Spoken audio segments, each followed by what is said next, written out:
There are many locations across the planet, places of intrigue, inspiration, awe, and legend.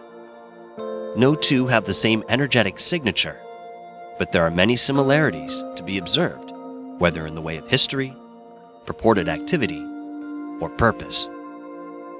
Camp Hero resides within a space all its own, constantly recharging itself in some cyclical fashion. Something is certainly different in Montauk. Can the anomalous nature of the town be traced back to Camp Hero?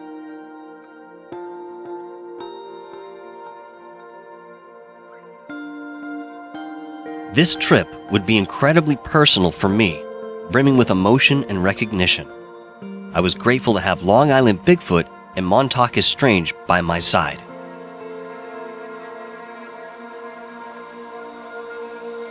Know everything about this place. Yep. It's almost like it's a different vibe. It's like, man, I shared this with you guys for all these years. You never knew you were there.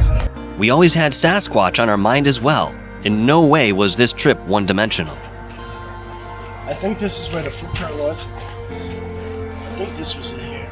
So I was trying to stomp in. Look how many times I stomped in here like 10 times and could only get it that deep. So we were thinking it might be an impression. Interesting, dude. Yeah. I don't know. I put an apple here and it's gone. Something took it. And that was before you came and picked me up, right? Like 2 hours ago. Yeah. Yeah, it's gone. And but it was reddish brown. It was right out here. But I wanted to do a video of it first, like, cause like tonight, if we get activity, like, you know what I mean? Oh yeah, dude. I expect it. Before and after. I certainly expect it. The power lines are here, cause they don't necessarily. Everyone thinks they have to take in calories like a deer. Like they have to eat deer, they have to eat this. Like they kind of soak it up like chlorophyll. We had more than enough equipment to explore with, being cautious with radiation that may be at the base. Brian mentioned a large glacial stone possessing uranium that adversely affected him as a child playing near the rock. Each of us carried a device that would measure the amount of radiation we came into contact with. With that, we decided to make our way out to Montauk, as it was just over an hour away. We were certainly excited to get out on the grounds, even if I was awash with anxiety that I had been feeling 3 days prior to the trip. It honestly felt as if the location itself was throwing energy directly at me, somehow sentient, knowing I was soon to visit. While I can't say with any certainty exactly what it was that I was experiencing, I noticed the feeling locked and became heavier as I arrived in Montauk.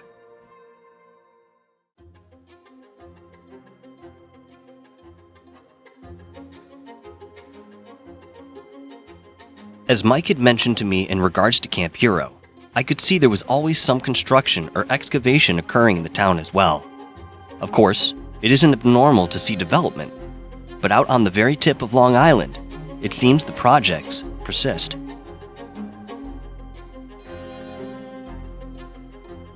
This church was built with stones taken from an Indian burial ground.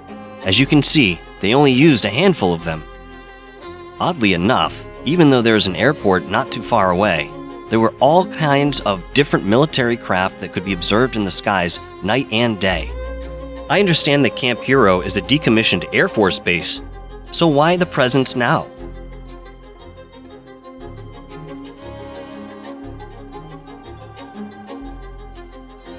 So we just entered Montauk here, and we're still on the 6 mile stretch going out into Camp Hero, but both Mike and I had noticed that the environment had changed drastically.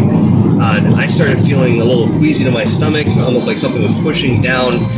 Mike, what were your feelings coming through here? It's like pressure, like there's one of the entrances there, but it's almost like something's pushing down on me. First my stomach dropped a little, and I felt it on my shoulders, but it feels like there's like a magnetic pull or something. You know when you have magnets together and like you gotta pull them apart a little bit? It feels like there's like a magnet pulling me.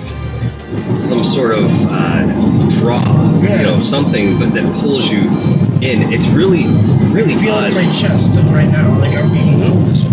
And it was only a couple moments ago, as we were still driving, it kind of came in waves here. The second one, I literally felt like I entered into a bubble. And it didn't feel bad, as Mike had mentioned. It wasn't negative. It is just thick. It's very, very thick here. That's very odd. I wonder if we're going to get that phenomenon where, as we're speaking, we're in these sort of dead zones for sound. So we'll find out, guys.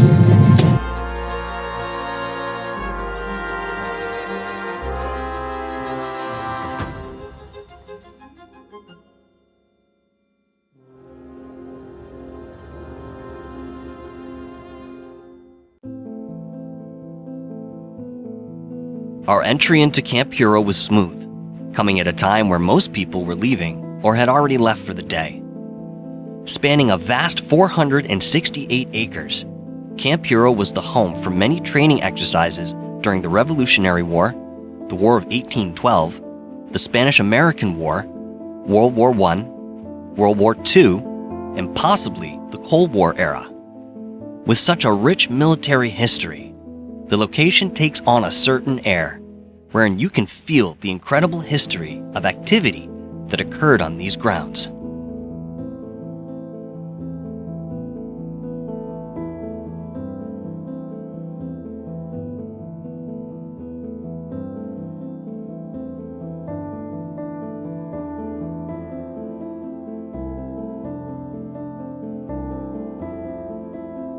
These are the infamous bluffs of Camp Hero. Because of the constant erosion, time has been revealing World War II bunkers and other antiquated cement structures buried deep within the earth. As the bluffs continue to crumble, like a sandcastle dried by the sun, we are understanding the magnitude of what has always been here, right underneath our feet.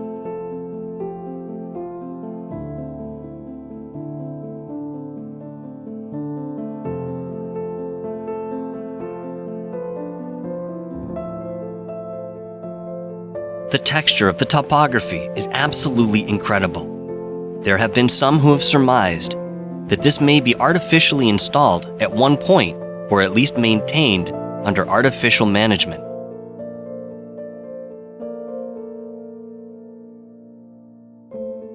What you're about to see is an entrance to the underground, which Brian had found many years ago through his travels.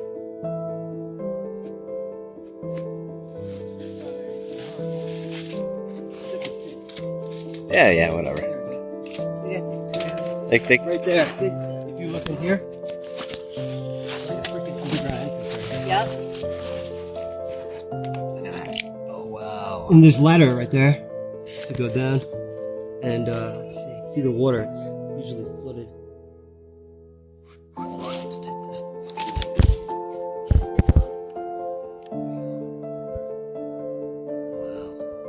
So it's spider web. Well, it goes in that way, but you can see. Oh yeah, it's flooded. I should throw something in. Here, ready? Whoa, that's Wow. deep. That's real deep. Yeah, we got this already. Yeah, we got it. Throughout the years, many of the entrances to the underground and the tunnels that spiderweb like mycelium have been filled in with concrete or intentionally flooded. This puts quite the damper on exploring this aspect of the park, although there are some who have actually scuba dived through the vast underground network.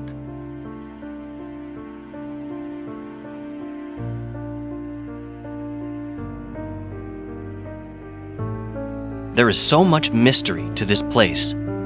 As we were walking through the brush, Long Island Bigfoot spotted a reel-to-reel tape, which has no business being out in the foliage the way it was.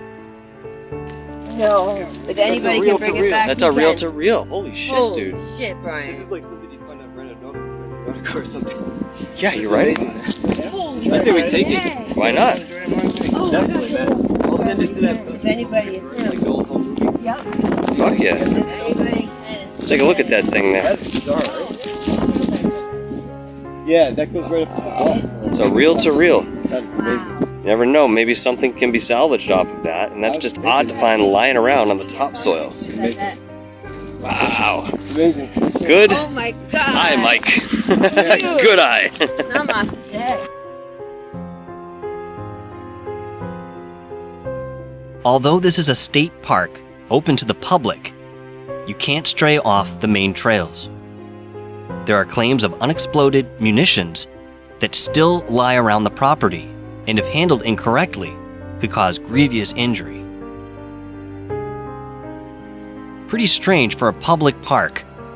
Or Constellation. divine nation, luck, and primal will. I don't think that just doesn't make sense. How many rune like things so I made out of garnet at the beach?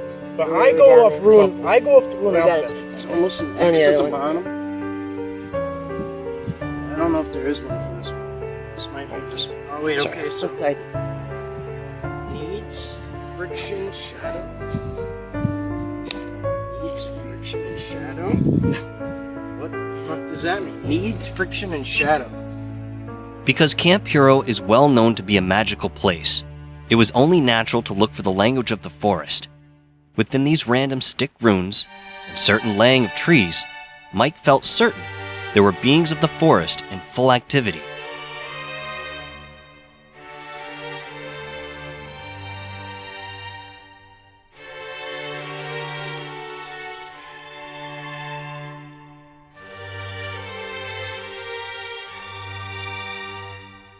Here is another view of the bluffs from a different entry point deeper within the camp.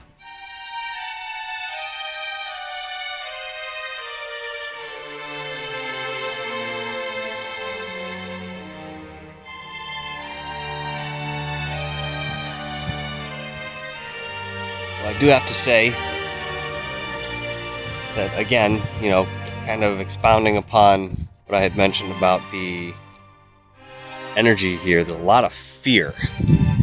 Got some shortness of breath that is not mine, and I can feel it here. It's electric, to say the least. Could that be left over from the Montauk boys? Undoubtedly. That's a good chunk of what I'm feeling here. The Montauk boys were the unfortunate, non-consensual children who were indoctrinated into Phoenix 2 and 3 within the Montauk Project. These were kids from orphanages, homeless destitutes, and invalids. They would later take children from military families close to the base and others they deemed disposable. The souls of these victims are still very much present at Camp Hero. I would even go as far to say some of them aren't deceased. They still exist within the same space on a timeline created or explored by those running the project.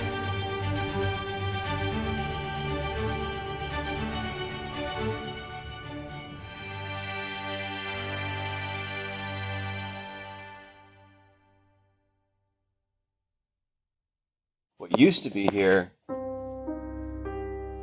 was a gunmetal gray. Oh my god. It's so moist. It's so wet. People have actually drawn whatever mildew has accumulated here. There was a gunmetal gray door that would swing. Either it was in the center, it would swing out, or it was one big block that would swing to the side. But they always had a covering to this entrance while it was active. It feels weird standing here, like my head hurts. What are these things up here? These used to hold something. There must have been some sort of roof. There was, actually. There was some sort of roof that came over this as well. There was a covering. You could see it. The remnants of when that was here. My chest hurts.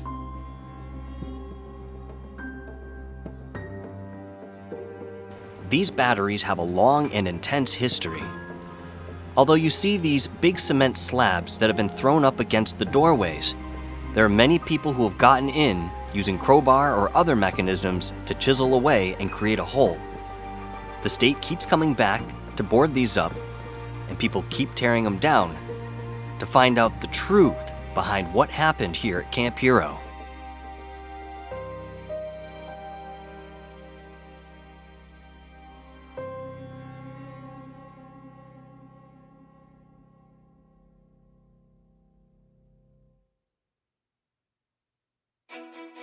Behind me is the SAGE radar tower found here in Camp Hero, Montauk.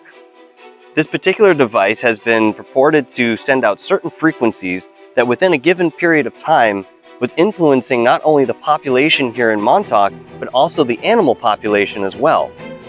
It's very interesting to see this still around today. Although the flywheels have been locked and it no longer spins, there are people who still claim that it is active. Now, what truth that may hold, we cannot really say, given the fact that it is in the state that it's in. To be honest with you, I don't think it's broadcasting much these days. In fact, that cherry antenna that's on top doesn't look to be functional whatsoever. But that being said, we do know that there is a very broad history here, especially in way of this particular construct. This AN FPS 35 SAGE radar tower was installed by the Sperry Corporation in 1960 and was added to the National Register of Historical Places in 2002, around the time when the camp had opened to the public. The tower operated at 420 to 450 megahertz, coincidentally, the same range of frequencies associated with purported mind control.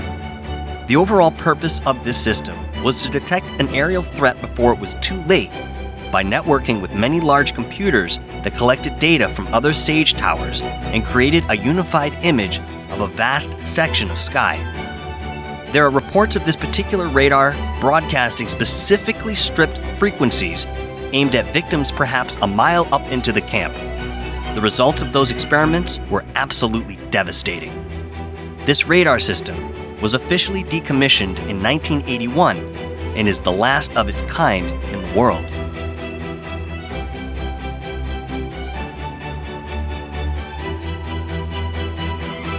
While a close look or entry to this historic structure is strictly off limits, there are those who have found their way in during times the building's integrity was more sound. Today, this tower is perilous to even be near, as pieces of the radar dish are deteriorating and falling off. As far as I know, there is presently only one way to get into the radar tower, by scaling 2 stories by rope into an opening halfway up the construct.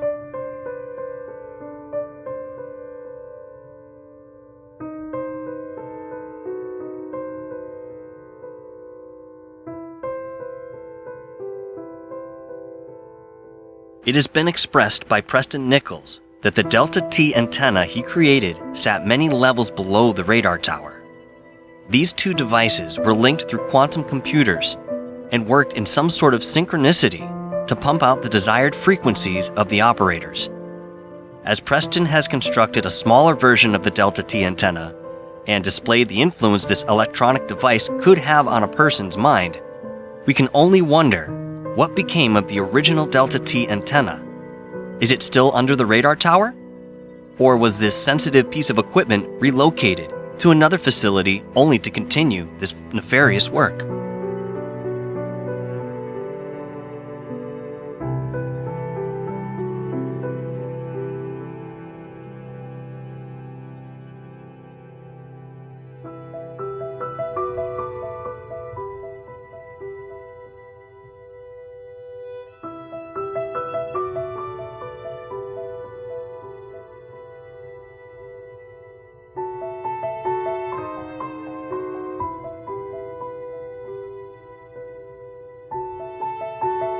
There are patches of these green and blue colored fencing overlays that indicate within every 10 feet a place somebody has broken through the fence to get out to the radar tower.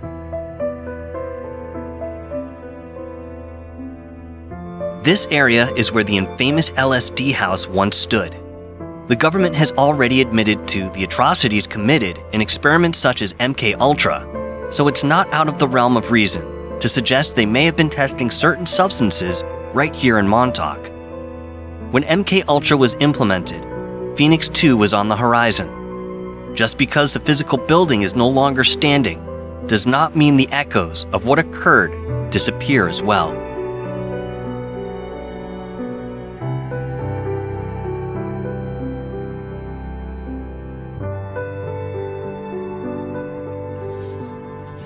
This is the entrance that I remember most. This is Battery 112.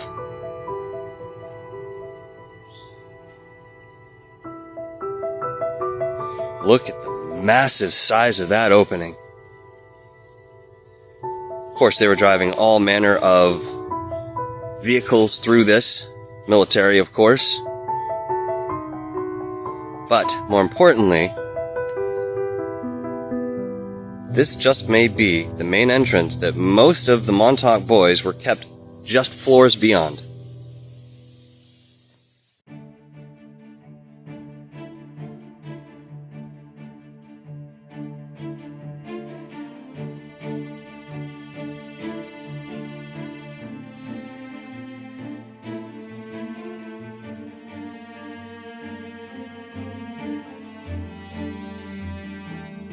Famous bunker where Junior was spotted by an aerial photographer on the day that this whole project collapsed in 1983, August 12th, which actually happens to be the date today in 2021. It's August 12th. We're here on the anniversary of the Montauk collapse. Now, once again, this is the infamous bunker we see in that picture. And Junior, if we were to take a peek at the picture, is actually just above the bunker in an enormous stature. Again, as we see it, taken so many years ago. Although Junior was an entity manifested by Duncan Cameron's subconscious mind to subvert the project, many believe he never fully dissipated and is still here in an interdimensional existence.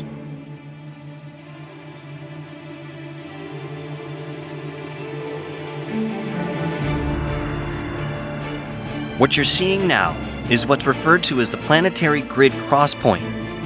And this particular place is very charged with some type of energy. Whether a portal or a vortex or something artificial may have been installed on this area, the remnants of whatever it was are certainly detectable today.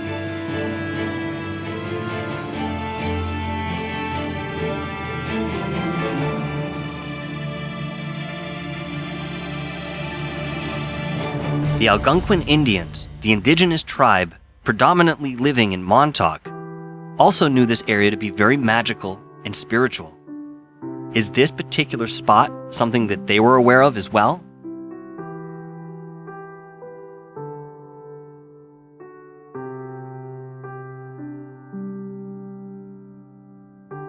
I wanted my entry into this particular area to be very natural, and as the cameras rolled, my microphone stopped working the second I entered the circle. And the camera itself is acting odd. This is not HD that you're looking at, although it's being recorded in HD, and the focus continues to move in and out, which it did for the rest of the night. Immediately it feels like I'm being pulled down. Not physically, I feel like my energy, my core essence is being pulled straight down. Now, one of the things that I have said on my show and other shows, I shared an experience wherein I decided to try to remote view this spot. And when I did, I was able to get myself under the ground, and I kept going deeper and deeper. And at one point, I looked down, and in my focus came this laboratory type setting. There were 3 or 4 different people there. There was at least one woman and I think 2 men in lab coats. As odd as it sounds and as cliche as it sounds. Now, it wasn't enough that in this spot, wow, I'm starting to feel really weird right now. It wasn't enough that I saw them. They happened to look up all in tandem at me. And when I saw their eyes looking back at mine, or from where I was, in this particular vision, I panicked because I felt like I connected. They saw me and I went right back up into this spot, right back into, my normal consciousness. So,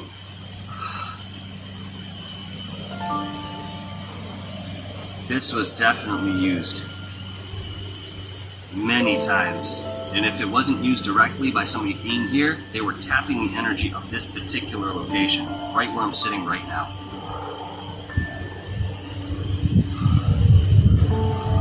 Absolutely unreal.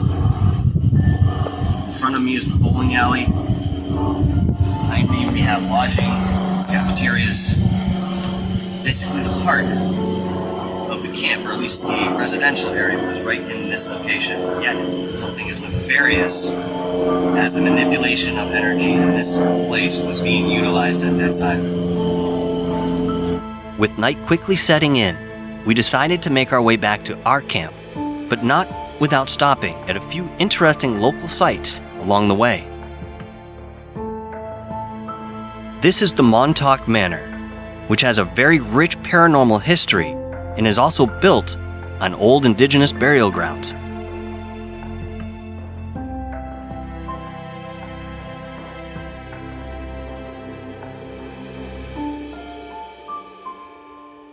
On the same property of the Montauk Manor, you can still find what's left of those Indian burial grounds. Lots of wildlife down here. So this is all Indian burial ground, I understand? They're all in there, like right there. Those are the graves right there. There's not many, you know?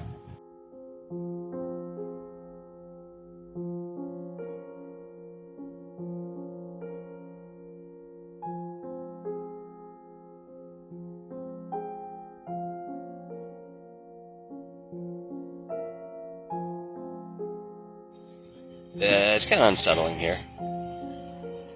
It feels charged. This whole area feels charged.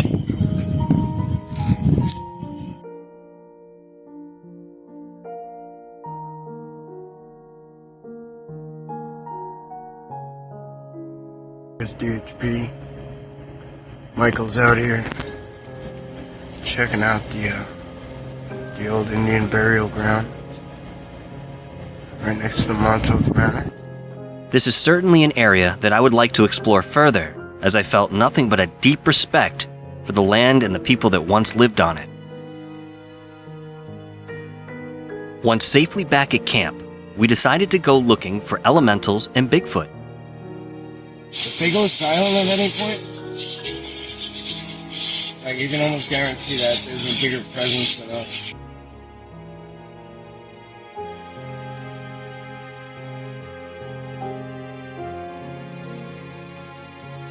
What have you got in your hands there? Apples. What are you gonna do with those? Well, I'm gonna debate on where to give them. So right now, I'm gonna leave one down, like plain as day. Okay.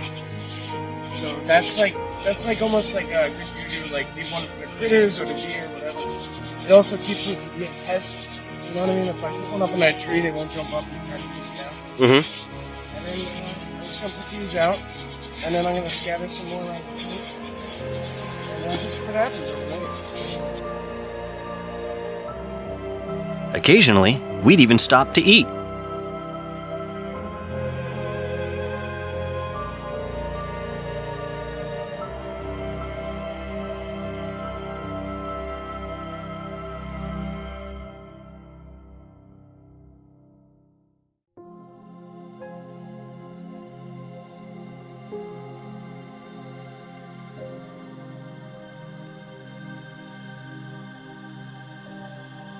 So we're standing at the Brewster house, and we just took a peek inside. It's pretty dark, but this house is very old, and the structures in the basement, they said, are from the 1600s. Then the back of the house around the corner that we'll show you, 1700s, all the way up into the 1800s. This place in 1880 became the Grove House, which was like a very popular boarding house, the boarding house era. And Teddy Roosevelt actually stayed here in around 1888 for rest and relaxation, hunting and fishing around in the area here for a few days. Then Al Capone stayed here in the 20s when this became the Brewster House, and that was during the Prohibition era. So you could just imagine Al Capone sitting on this deck somewhere, you know, sitting in a chair dropping coins. I would love to look for gold coins off the side of this deck. But this house itself has a lot of dark history as well. As you see from the outside, it's got a lot of rooms, and they're in great state of decay. Something about it makes you not even want to stare into what's in there. But this, at one point in the 1950s, was the police headquarters. And the chief of police here, William Ashour, hung himself in the ballroom. And he's not the only caretaker of the house that died by suicide. Another person who lived in this area behind us, he worked here every day. He went home one night and committed suicide. So he's kind of like the second caretaker here who did that. So maybe something inside is driving people to that. Maybe something else, a coincidence. But nevertheless, this house has a lot of history. And if you look at it from the outside, it's a stereotypical haunted house. I mean, like you'd see in any drawing for like a Halloween poster. So if we'd like to, we're going to take a spin around as best we can. We're not really supposed to be this high up or opening the door. Somebody clipped the lock, as you can see. And there's plenty of signs to keep out. But we'll see what we can.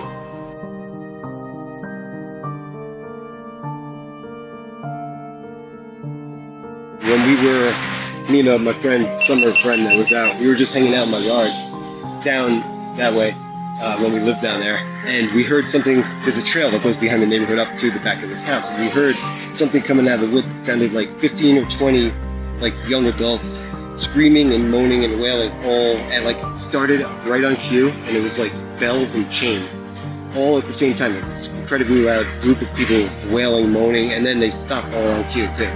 And it was straight like 15 seconds or maybe 20 seconds, and we were just like goosebumps out, wondering what the hell, is somebody playing a prank? Is it like some kind of party, a sacrifice, is it something coming out of this house? The Brewster House was a very welcomed addition to our trip. Even though we had our focus on Camp Hero, I wanted to cover Montauk at large and some of the peripheral towns in way of their own mysteries. As much as I wanted to enter this house and explore further, I've heard stories of people falling through the floor on different levels, and it's not a risk that I was willing to take. This is Indian Island County Park. The intrigue about this particular place lies deep again within its history, where there were many tumultuous conflicts in way of race and poverty on the land. In addition, bones from ancient burial sites, due to erosion, have been washing up on the shores of these exact beaches. And for that reason, many of these parts of the beach are closed to the public in way of preservation for what may lie beneath.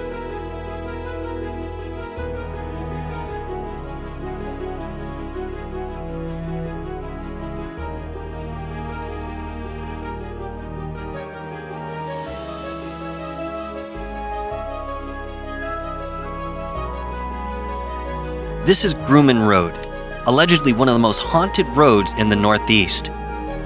Not only have people seen wisped figures within the foliage, figures crossing out in front of the cars only to disappear, but people have practiced ritual and offerings have been found along the side of the road in way of decapitated heads, fruit, and other vegetables. A very odd place to be, and I must say the energy was very odd there too. And this went the entire stretch of the road. In fact, when Brian brought out 2 compasses, you're going to find that there were some magnetic anomalies occurring where we were sitting.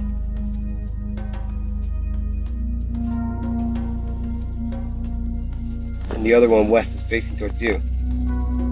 That's weird. Yeah, and when I just saw it, north is to the right on this orange one here. North is south on there. But where, that is north, pointing that way. And up to this point, it's been staying true on east. It's been totally east, which is behind us. East is actually that way, and it's totally backwards, this one. Now they're moving, but I've just picked them up, so that could be... But they're definitely all over the place. They're not making sense, because none of these directions are right. They're not the same. Like the car right now is facing almost west. As you can see, the sun is up, and it's going to set down that way. Mm-hmm. So these are backwards, completely backwards.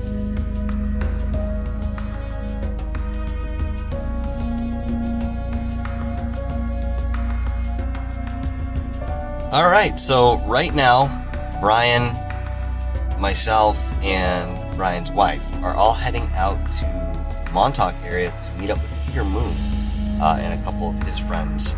He has a clairvoyant that's coming with us, and we're going to go and explore Camp Hero together.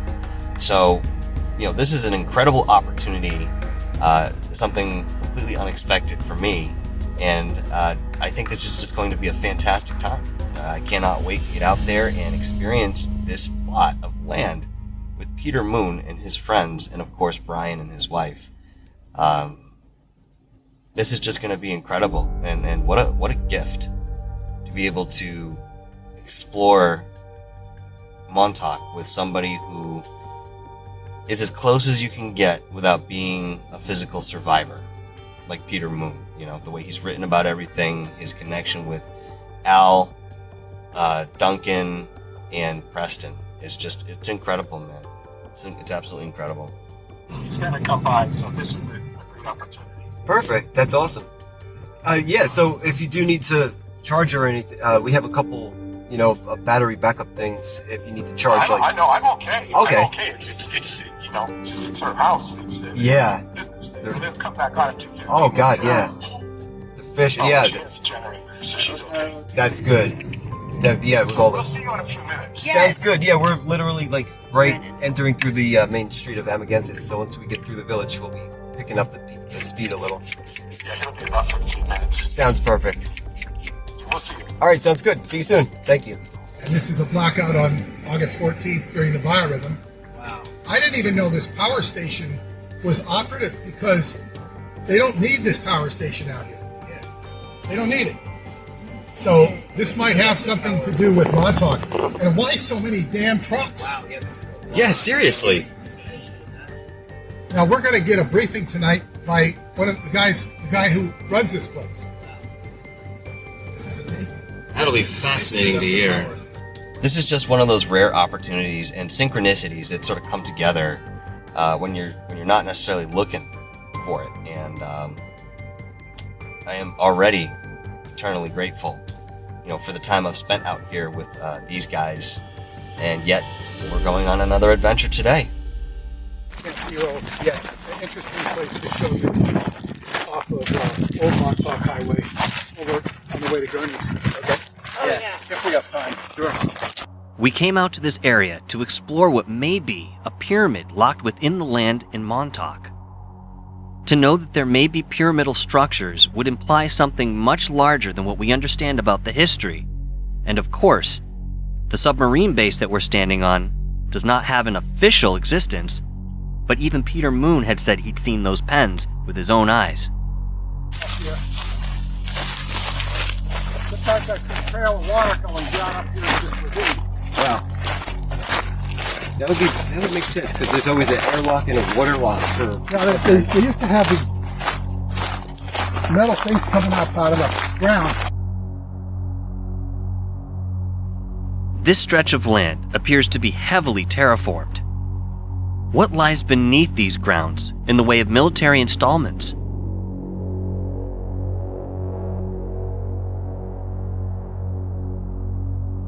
Flora attracts to it. Sure. And that was an important spot to go to. And I think that was how I might have discovered this area. I don't know. Wow. But This is definitely, with the water and everything, I read I how agree. submarine pens work. I looked into it. And look and how everything they is block cut. off There's the water from the man-made outside. cuts. Look, They one, drain that's it. a perfect we can keep rectangle. walking if you Let's want. check, yeah, it's cool. Go to the town jump on it. Pretty huge, yeah.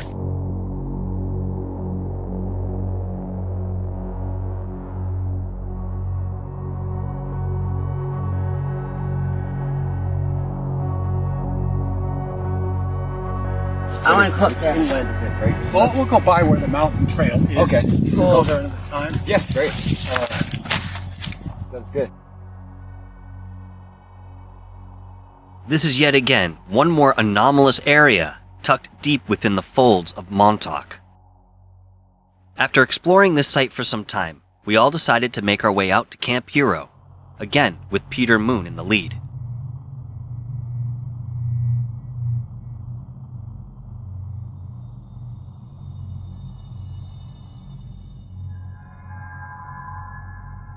We made our way down to the bottom of the bluffs to explore and look for a natural cave that Brian had found with his wife some time ago.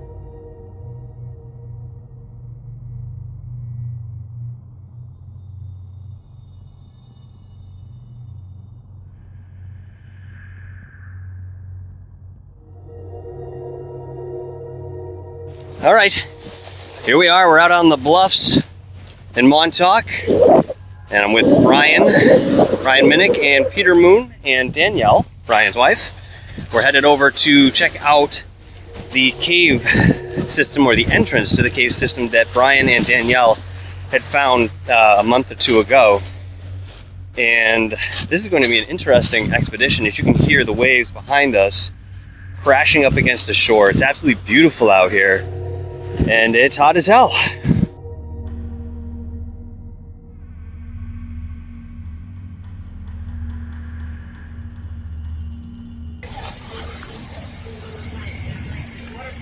Got water flowing here.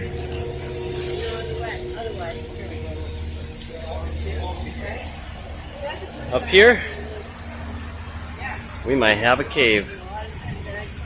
With water flowing from the dirt facade, this may be an indication of some type of estuary, or perhaps evidence of disturbed ground in way of construction and underground structures.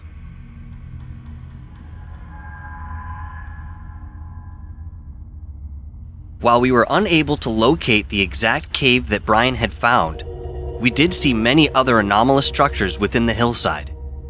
This particular place, as I've mentioned, is very magical, and even Peter would relay stories to me wherein people would see certain objects or openings, and then when they go back to observe them again, they find that they are no longer there. And I've been in all these buildings. This is what Preston called the planetary grid cross point right I now. went and sat in the middle of that Thursday. You get a good view of the transmitter from there. Oh, I got a good view of You something. see, here's the transmitter. Oh yeah. Right here, see? We'll come back around. Now, on the left is the bowling alley. Yeah. Yes. And up here, That's the trail into the neighborhood. yeah, that's the trail into the neighborhood right here. Yep. That's how we used to come in, sneak in that way. Park in the neighborhood, and then walk in through here. I could imagine at one point there were so many different ways to get in here. There's about 5. Yeah. That's it? Yeah. Yeah. Wow. We snuck through the woods. And we came in every one of them. Yep. Yeah, they made it difficult to They come in, made but it it hasn't been very difficult for a long time. Yeah. Yes, they did. It was more fun then. Yes. Yes. Of course. Sneaking is You're very hiding fun. every time you hear a car. Yeah, it's really Like fun. bushes. Quite honestly, it's the thrill of the chase, so to speak. Now here's a good shot for you. I'll go around the other way so you can get a good shot. Absolutely. That's just insane. We're in this. They taped a lot of the insides of these buildings. Yeah. Thank God they're. And here's the gymnasium on the right that looks Yeah. like a church from the outside. Now the other side of it. Did you see the other side of this wall is gone now? Yeah. The gym. This side here is collapsing. Yep. Yeah. There. Oh wow, yeah, okay. Yep. There it is. Here's the AT&T building. Oh, let me in here, and I got to go down in the hatch in the basement. Yeah. And he let me in the back computer room. All the computers are intact. They're worth a fortune. The old Yep. technology. I want to recycle them so bad. This thing is falling apart. They're not going to have to tear it down. It's going to No, fall they're apart. definitely not gonna have to pull Ever that since down. they Thing is, lost it to this, 6-quarter, 5-quarter, it's been the wind is ripping. Yep. It doesn't turn.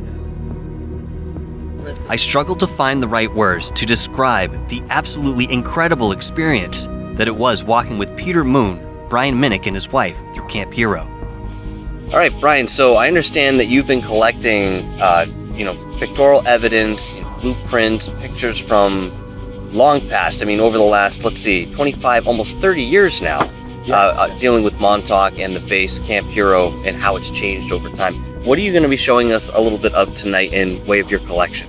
Okay, yeah, so, I have a ton, so we just brought a few random books, and everything in here, there's many things we can talk about on each page and picture, so just like randomly flipping through. If people would want to know about a specific thing, I'll go right to it, but, let's see here. In some of these books, we have articles like this. This is just in the middle of their history, but this is something nobody really knows, and I just opened it to this page randomly, in fact, but we were talking about this today. In 1965, when first the Army was there for World War II, as we all know, for coastal defense. And then after that, nobody knows the Army came back. At the same time the radar station was there, the base was divided in two. Air Force had this property, and there was still Army came back in the 50s, from 51 to 57 for anti-aircraft artillery.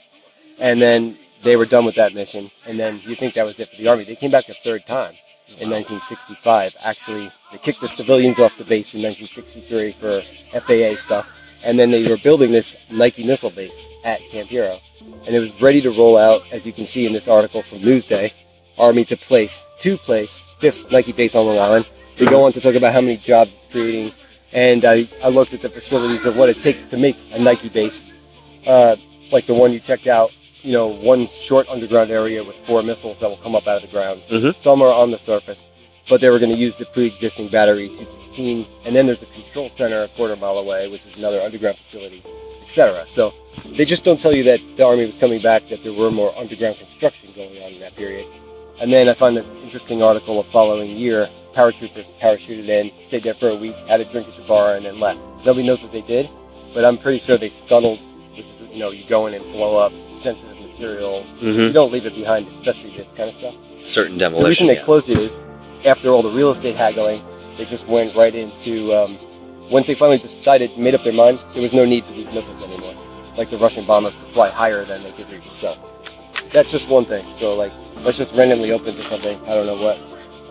LI radio history. We have, if you look, there's a lot of firsts at Montauk. So the first radio transmission out of state, it was really from Rocky Point to Riverhead. But once they started transmitting long distance, Marconi had a tower you saw today in Montauk, and that was from Montauk to Maine, and then Montauk to Georgia, and then the famous one, Virginia to the Eiffel Tower. So the first overseas radio transmissions lead back to Montauk. And the more things you look at, they all tend to lead back to Montauk in one way or another. It's just a place where all these things converge, and it's amazing. The more you look, the more you find. Anybody right now can look up stuff and find stuff. And we have, of course, Tesla's involvement, but he has a physical laboratory out this way, correct? He had the Wardenclyffe Laboratory in Shoreham, New York, which is just east of Rocky Point, the town I just mentioned. And they that was a place where he did a lot of stuff up until he was about to develop free energy with the tower he had at Wardenclyffe. And they actually bombed it in 1917. The Navy bombed it because they said that messages were being sent to Nazis in Germany with the tower. Whether that was true or not, the propaganda of it, whenever it was blown up, sadly enough. Now the tower, I cleaned up their poison ivy. I think it's from the pigeons that Tesla loved so much. They carry berries, and I volunteered to do this. I cleaned up poison ivy, and I got to meet people and talk to the other people that worked at the base. And basically there was tunnels that ran under the main highway across the street into neighbors' houses. There were tunnels that ran next door to the fire department, and their excavator actually fell into the tunnels. So Wow. he was basically, the people that worked at the Wardenclyffe cleanup site told me from all the stuff they read that basically his free energy didn't travel through the air, it traveled through the ground. So the ground itself was plugged into the air. It was upside down, so it would send the current through the ground as the medium instead of between air. Two towers in the air, those were the grounds sticking out of in the air. The grounds were in the air, and the transmission was run through the ground. That's incredible. Yeah, and that ties along with some of the stuff going on in Bigfoot, was showing us about the woods. Tesla was sending the energy through the ground, and now you think about it, the trees, the ground, the underground network of mycelium we talked about, all that stuff.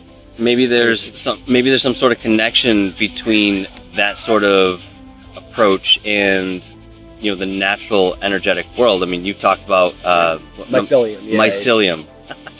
Mycelium, and how this is sort of a network. Anybody's seen it when they dig in the leaves and they pick up, like a ropey strand, and you look and they're running all under the forest. Everything from the lighthouse before it had the stripe, to when it was pure white. This was 1700. Basically, you think? Yep. Oh, okay. Sorry. Nice. All right. So here's an interesting thing.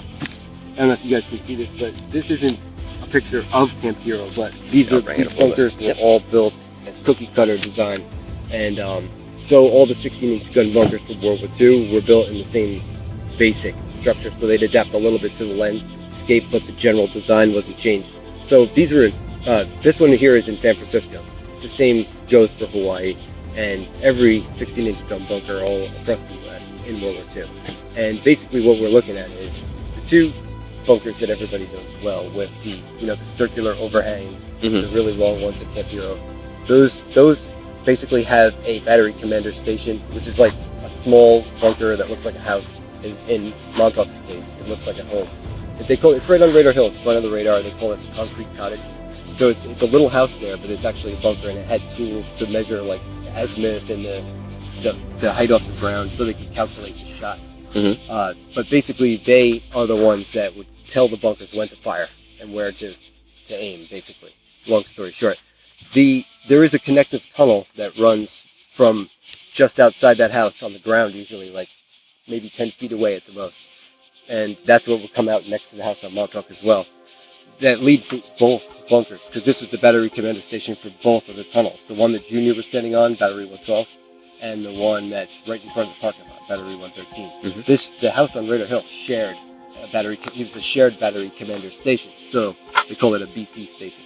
So basically, this tunnel is insane. You go in this hatch. It's a vent shaft. So the main thing is to just ventilate the back generator and power rooms for each bunker, because they make a tremendous amount of, you have a diesel generator running in a closed cement room. Right. So this thing is air for the whole bunker. And besides all the other air shafts, this is a giant shaft. And basically on the top there'll be a vent housing, just like a cement thing with a slit. But it's also made for personnel to fit through in the case they have to get out or maintain it. And you see this ladder, you go in there and you're going down 30 feet in this cage ladder on a platform, which goes about, it's maybe 4 feet forward, and then you go down a second set of, this goes onto a second ladder that's another 30 feet. Then the tunnel runs a few steps, and then it goes off in a T to both bunkers. And we're talking 500 feet to 1,000 feet away. Wow. Through a utilidor tunnel. It's a long skinny cement tunnel with like some electric pipes on the wall. It's also made for steam to go through and people to walk through. To escape this escape hatch, you got to run a quick message, comms are down, whatever it is. So these things are clearly there in all the bases around the U.S. And Montauk, everybody says, no, there's no basements on any of the buildings, nothing underground. And obviously these things are in all of the facilities. So this is a pretty cool thing, and it's deep down there. It goes, Radar Hill is already raised up 40 feet. So we're talking another 30 feet below that to get down to the tunnel. That means the bunker on the other side, at ground level, you go down 30 feet to get into that tunnel. And if you're on top, you're going down 70 because they built the artificial hill now that you have to go down through. See what I'm saying? And I did it on a side view so you could clearly see the hill is this high, and it works perfectly. The math of all the other bunkers is the same at Camp Hero, based on the elevations and the heights on these things. And the hill, Radar Hill, Yes. that's actually been terraformed, right? Yeah, absolutely. I'm glad you remembered that. And I do have that printed, but as you can see, this is not exactly organized, but yeah, it's been terraformed, and I know that because I have the old topographicals. And, if you're kind of trickery, you're moving dirt around. And so this is what the vent housing looks like that we just talked about. You see that's a shot from the inside of the vent housing. It's about to go down the ladder into the shaft. Incredible, man. San Francisco, and not mine. In fact, those people really didn't want the location getting out, and I don't know the name of the bunker anyway to tell you, so it's not going to get out from me. But this is the top of the ops building, and like you said, terraforming. This is part of the building here. You can see this is what remains, right? But the original building was here, and they came later and added this concrete piece on top. Mm-hmm. This original building went here. You can see in the parking lot that has 4 stories down, because and that's clearly documented. They tell you the equipment that was used in the Cape Cod system, and they had a whole floor of generators, a whole floor of air conditioners, and 2 floors of vacuum tubes under where they had the monitors, and they look like those circular. I think they're like FSQ7. It's some kind of like old cathode ray tube. You see the blips on the radar and all that. So this original building was the experimental stage. Then when they got the ESS was experimental stage system. After those 2 tests, Cape Cod and the ESS, then they went in full-blown stage. Now they put this bomb-proof, splinter-proof shell over and extended this room, basically. And the thing about what we were just talking about with that really deep vent shaft from World War II, that came out. See, this is the concrete cottage, the battery commander station we were just talking about, that's shared by the 2 tunnels.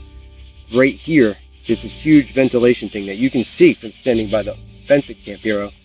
That's on top of a cement structure that's the same size as this vent housing. And it looks like they just stuck like a breather unit on top of it. Now, if that's over there, that was either shared by both, or there's somewhere else there's another one that came out for Battery 112. It's possible that each one came out near, or they joined underground and they come out through one vent shaft. That's incredible, dude. So that would be here, and that's why this building wouldn't go past this point, because there's already underground infrastructure here.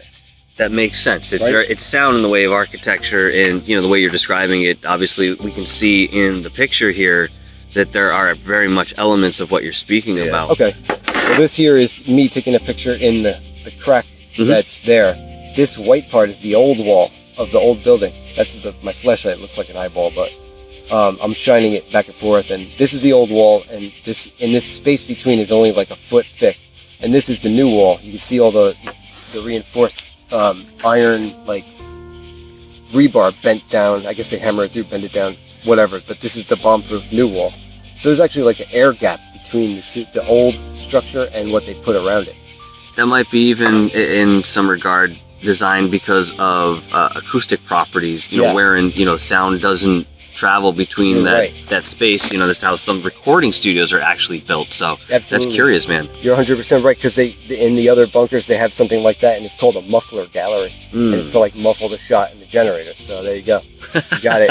And then with this, I think maybe just a construction thing, or it could have muffled the sound of all the generators and air conditioners. Correct. Yeah, Exactly. it did it on purpose, most likely. And this is a video, so it almost looks like you could walk pretty deep back in there. But I don't know anybody who's done that or why they would. Here's another awesome shot of Radar Hill while we're at it. This is some of the first, there's the building as it used to be that we're talking about. Before that big concrete shell was put around it, the one that you guys see now. It used to be this little white building, and that's what there was only two radar there. That was the first two, the radomes. And the radar would be right here, the big radar as we know, the Montauk radar, the ANS FP35 stage radar, big dish, that's right here. And there's plenty of room to build and dig, as you can see. But the weird thing about this one is basically you don't have many shots of the old building the way it was, but there's one part of this that still remains. And what it is crazy, because people have asked me, how do you get into the underground? You can get into an underground. There's nothing special. It's just generators and air conditioners. It doesn't have to do with any mind control aspects or time travel. Before that, just for radar was the secret, So this vent shaft here has a big vent on it, and it's just a columnar shaft that sticks up. You could totally just, go right down in that if you wanted to, but I don't know why you would want to, like I said, unless it would be great footage, but I'm not going to do that. Anyway, and the last thing about this is, later on, Lester Holt and Sci-Fi Channel did use the GPR right here in this exact spot on this parking lot. And guess what they found? There's a ceiling 10 feet down, starting at 10 feet down. So that just goes to show you this structure was indeed there. And the reason it's there is they say all of this equipment was used, and there's no way it fits in that little thing. So there you go. What are we looking at here, Brian, in this binder? Okay, yeah, so here we have a few, this is what we were looking for before, because the LSD rooms, there's one house, it was the commander's house at one point, but I went through all the other houses. We're talking 13 other houses that were for base housing, and all the rooms were just cream or tan, or, regular bland walls, except for this one house, which is next to the bar, and was once the commander's house.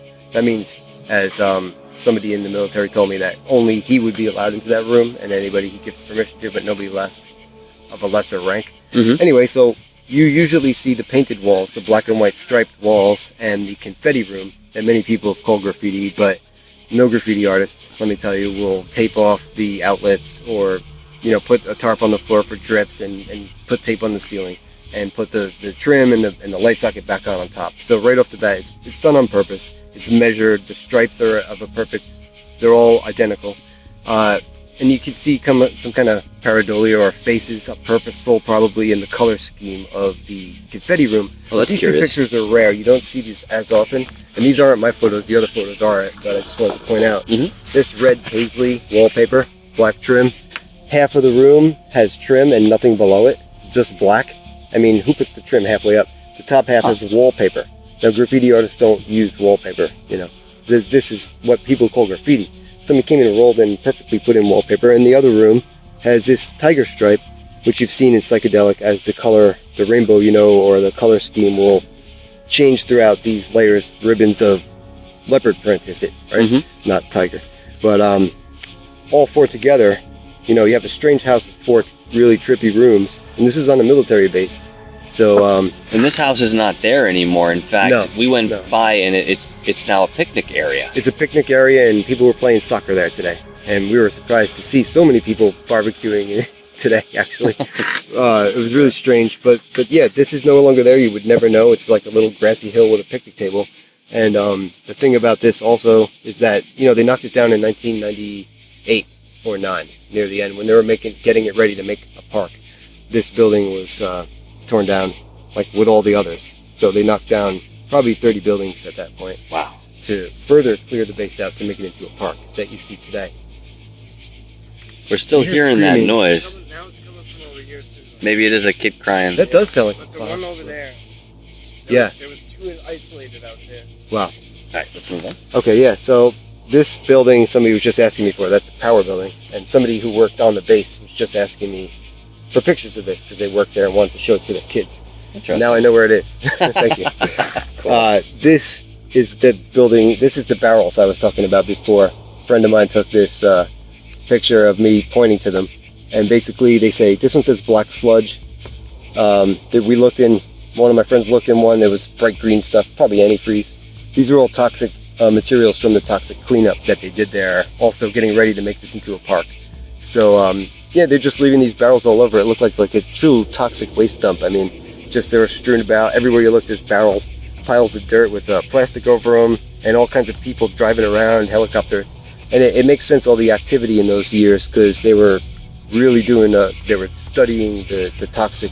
You know, there's like a Superfund site there officially. Mhm. It's a pretty big one. So even though it's a park, they still consider it a Superfund site, cleanup site. But there was something that you told me too, that underneath some of these bunkers, what was seeping in, no, maybe it was Peter that was mentioning this, I can't recall. Yeah. There was some of this sludge that was seeping into the land Yes, that they yeah. just didn't clean That's up. right, and I do have that info too. I have all the Army Corps of Engineers reports that they've been doing there, studying and taking samples for like the last 10, 15 years or more actually.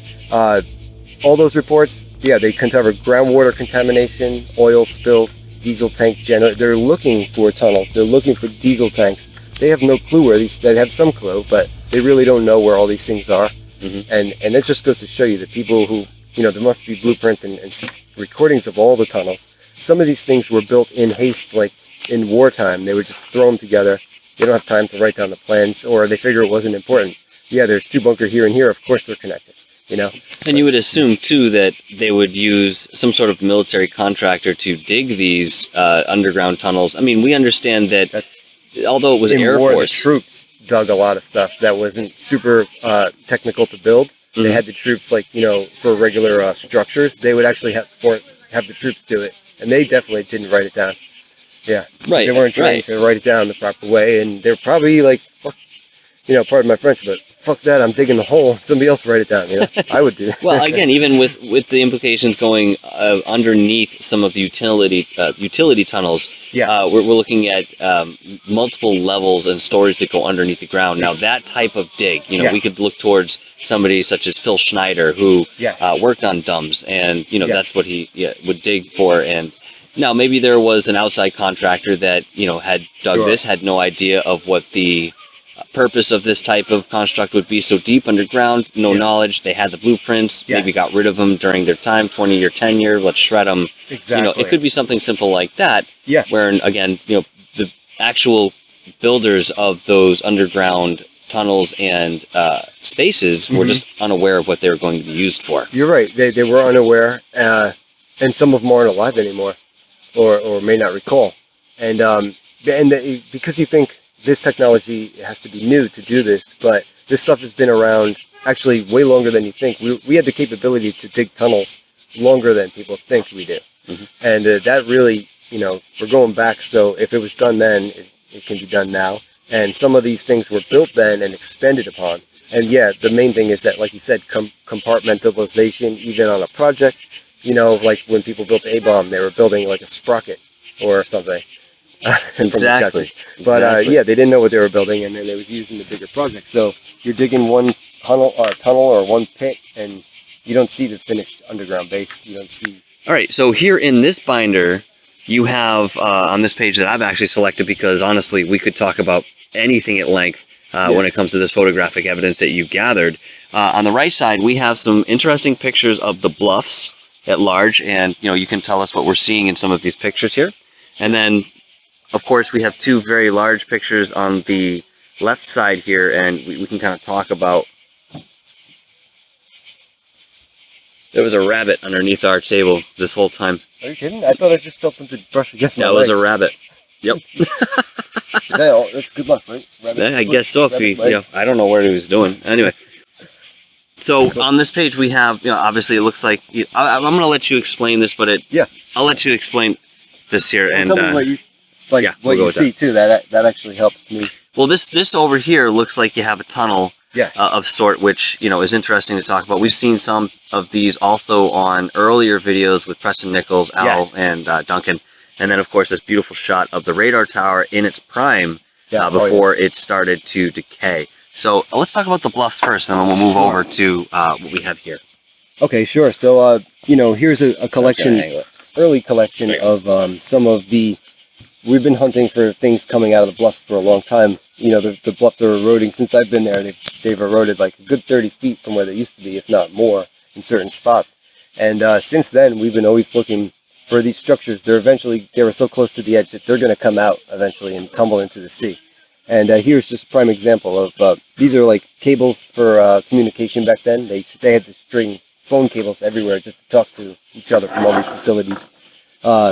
Here we have a big slab of concrete that's a rectangle, and it's over a dark shadow that kind of looks like a hole or a cave. But the point is, there's clearly these giant rectangles and cubes and structures, and you walk up to them, they have rebar in them. They're man-made, and they're not just part of geology. There was something there once, or it was up here and it tumbled down. The case that's really wedged in though, so that was something low in the cliff. Like, how did they get that in there? What was it? I don't know, but we keep seeing things falling out of the cliff, and we were just doing this today, looking at these things, and I had a video where we did this, and we found there's nothing but pipes and wires, cement structures, and all kinds of signs of previous structures all over. I can't quite see what this is, but I think it's more wires, and same here, more structures. So we've been looking for these, trying to track them and see where they led for a long time.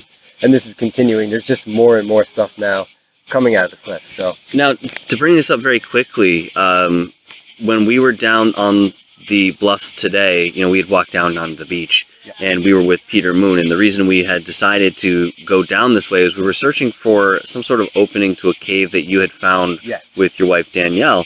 Now, we didn't necessarily find it the way that we had anticipated.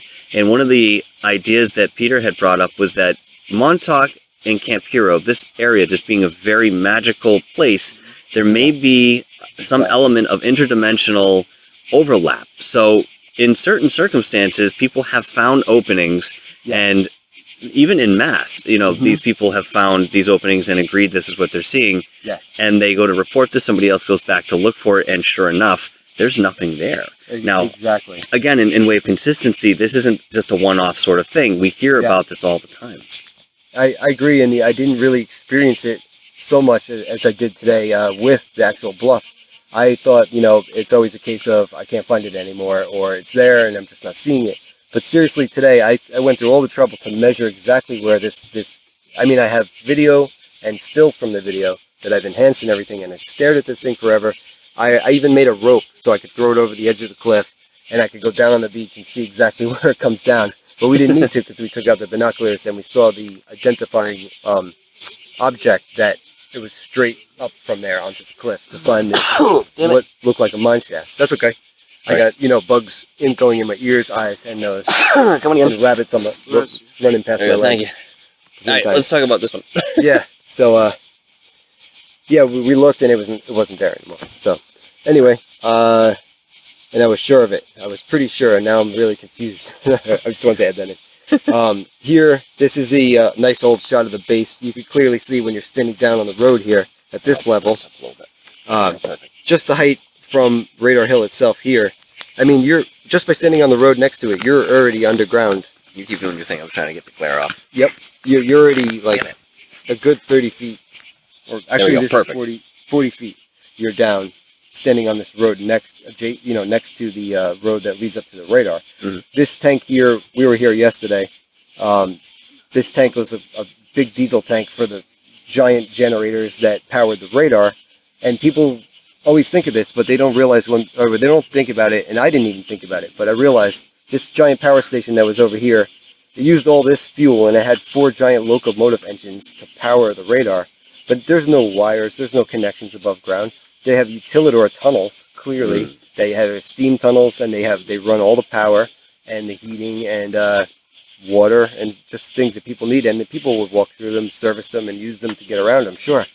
There's no way they can, like all institutions, like Kings Park had them, or high schools, colleges have them, hospitals, they all have utilidor tunnels. There's no way that this whole structure, this base, could not have them. Like, there's no way all that power, the juice would get under the radar. I mean, there's a floor below the radar. I don't know how you get in it. There was a small opening next to it, but they couldn't fit any machines or equipment in there. There has to be an elevator somewhere to get down there, or you enter from somewhere else. I mean, it's a big stretch to go from far away, so there must have been something nearby. Anyway, this is a nice little picture, and you can see, I've been in this radome building, and there's a basement in here, a deep basement that's almost as tall as this story itself. And I got pictures shining down in there, and there was an aluminum ladder you could climb right in there. Oh wow! So I mean, they dug here. That a lot of this is easily you can go in there. There's scattered basements. There's different systems. They may be next to each other. They may be far apart. One may be high up here, and one may be really deep near it. So I don't know exactly how they're laid out, but that's something I'm always trying to figure out. Drawing it up, guessing, and then saying what I know is there. And by doing that, we're working backwards, but we could probably find what they kind of look like. At least try. Awesome. Cool. And that's just a great shot down one of the battery tunnels. Preston and Peter had their first video traveling through this. I have that one video traveling through it, and some guys got to go in there and take a tour of pictures, but there's not many pictures like straight down the tunnel like that. So. Okay, so throughout all of these binders, Brian, we're going to find a lot of information on Montauk, but what we have in front of us here is something specifically unique. Tell us a little bit about what we have on this page. Okay, yeah, so this page is actually, I'm just going to even lift it up a bit so you can see, but this page here is actually a whole book. This is the receipt on the cover. I went to the county center and looked up through the title search, this deed that everybody talks about. It's been written about in the Montauk Project book by Peter Moon. I think they got themselves a copy, and ever since, people have talked about what's in it. Basically, it was $10 and some time just to research. But you can see the cover, they just wrote on it with a pen. Pencil, they didn't make a big deal, but this is the actual real estate transfer and all the information on all the acreage of Camp Hero, broken down to every single acre, every right. And what this is, referring to that's of significance is the mining rights, what they call it, that nobody can dig below the surface. That always belongs to the government. And you can buy the top. This is when it was just being transferred from military agency to other military agency. And they were discussing making it a golf course once. People did add a base housing section to the public at one point. Mm-hmm. So this stuff had to be addressed, and the entire acreage had to have rules, and it outlines every single coordinate of where the property extends to. But the mining rights on here is explicitly stated several times that you're not going to dig underground. You're not going to, anything you find underground is not yours. It's owned by the state of New York or the government, so on and so forth.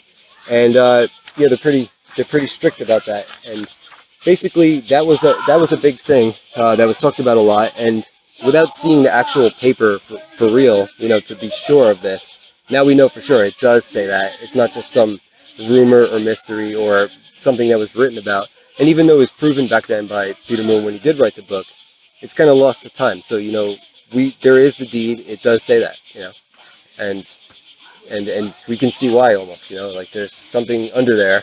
So when you buy property, normally there's no amendment in there where that the government's saying if you find something underground, exactly, stay out of the underground. But if you do go underground, it's ours. Yeah, don't. Yeah. You're right. It's like I've only seen it with gold because of the value. They say if you find gold, you have to turn it in. But otherwise, they usually don't care if you find something under the ground. Never heard of that before. Well, Yeah. what's curious here is that there is a lot of documentation in the way of what's been presented in the past. For example, what you have here, it's been rumored that, the above ground is owned publicly here. Everybody can walk through the state park. Underneath, Exactly. it's all government. So, again, to see the validity in a document and go through some of the binders and the extensive research that you've done. This is only some of the binders that you have. Yeah. So, I mean, There's, to go through this stuff and really look at it in detail is absolutely fascinating, and it is much more convincing than just having a story out there to tell or something to listen to in the way of this particular legend that we know as the Montauk Project and Camp Hero in general. Yes, I thank you for looking at it and showing people this, because otherwise it sits in a plastic sheet and I don't get to show this to people. But it is important. It's just another piece to the puzzle, and I believe there's something in there too about how the property reverts to the government once again if it's not being used by anything in particular. So having it as a park is actually one of the best things that could happen, because it's going to stay in the hands. People are going to be allowed to access it to some degree. Otherwise, it would revert into a wartime situation where we don't get to see what's going on in there once again. So, but at this point, I think we've all been there so much. I don't think they would really want to go back to it and try to, because we know partially what's in there.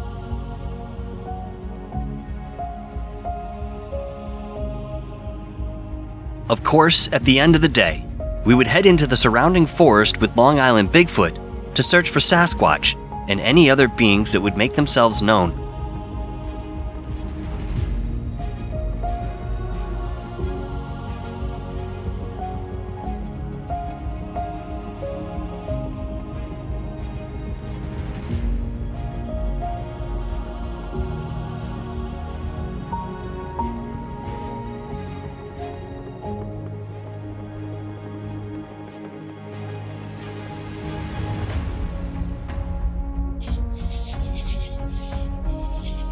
Pretty fucking cool, man. The deeper into the woods we ventured, the more I felt like something was watching us, or following us at the very least. Although I couldn't see anything with my naked eye, there was a feeling that I could not shake. Thank you.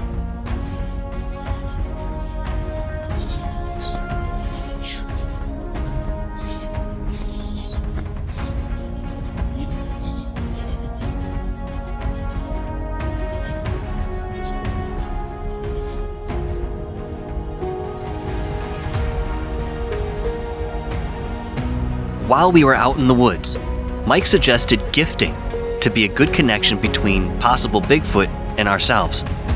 And this is where the apples came in.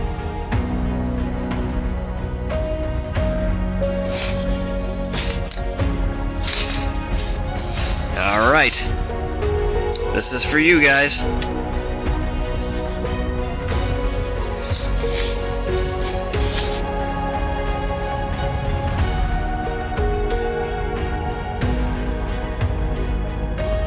Right here, this overhang. Shine underneath, bro.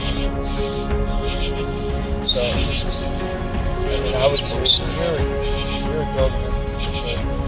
This is right on the trail. Right on the trail. So I'd say. At one point, we all became very disoriented. None of us had our bearings and knew the way back to camp. For 3 seasoned guys walking in the woods, this is highly abnormal. So I try to knock with my own objects. Like things that belong to me. That's it. I don't know if it makes sense. It does. And if those things, like if they hear all those things said, that would be maybe it's like really loud when we hit it. Yeah.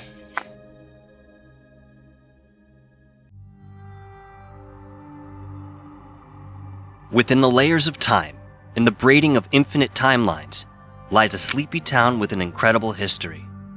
With Plum Island only a stone's throw away, this area has seen so much activity, even the national press cannot resist covering the phenomena occasionally.